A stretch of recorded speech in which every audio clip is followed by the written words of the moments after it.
Swamiji, pouvez-vous expliquer ce qu'est la vie? Comment pouvons-nous éviter d'être en colère? Pardon, vous dites? Expliquez ce qu'est la vie. Ce qu'est la vie? Oui. Oh. Et quelle est la deuxième partie? Comment pouvez-vous éviter de vous mettre en colère? Comment pouvez-vous éviter la colère?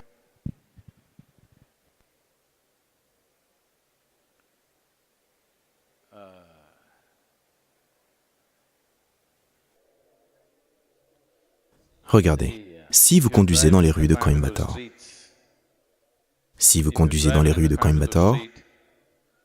vous devez éviter les obstacles qui se trouvent dans des endroits étranges. Vous devez éviter les mauvais conducteurs, vous devez éviter les hommes ivres qui traversent la rue, les enfants qui traversent la rue, toutes sortes de choses. Mais quand vous conduisez dans les rues de Coimbatore, devez-vous éviter la lune? Je vous le demande, devez-vous éviter la lune? Non, parce que la lune n'est pas dans la rue, n'est-ce pas? Donc de même, maintenant êtes-vous en colère? Non. Alors pourquoi devriez-vous l'éviter?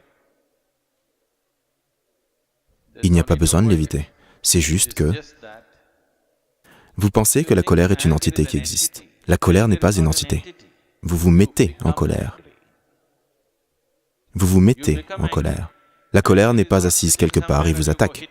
Cela n'existe pas. Vous vous mettez en colère. Lorsque vous vous mettez en colère, est-ce agréable ou désagréable pour vous? Désagréable pour vous.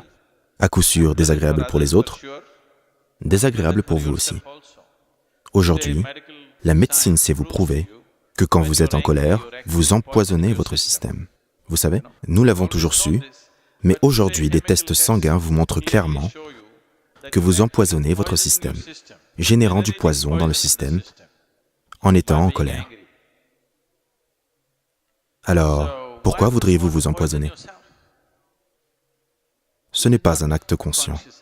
Vous vous empoisonnez, vous vous causez des désagréments,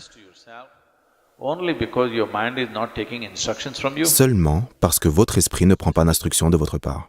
N'est-ce pas? Il ne prend pas d'instruction de votre part. S'il prenait des instructions de votre part, vous auriez dit béatitude.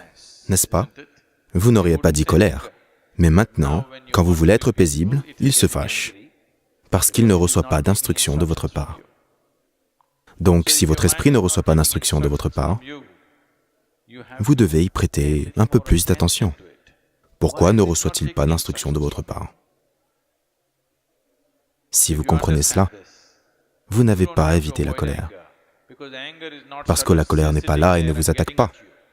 Vous vous mettez en colère, vous devenez malheureux, vous devenez misérable. Ces choses vous arrivent essentiellement parce que vous n'avez rien fait pour prendre le contrôle de vos facultés. Cela arrive accidentellement, juste par hasard. Si les situations extérieures sont bonnes, vous êtes également bon. Si les situations extérieures sont mauvaises, vous êtes aussi mauvais. Ce n'est pas comme ça que la vie humaine devrait être. La vie humaine devrait être comme ça. Si je suis bon, tout autour de moi devient bon. Cela devrait être la réalité, n'est-ce pas?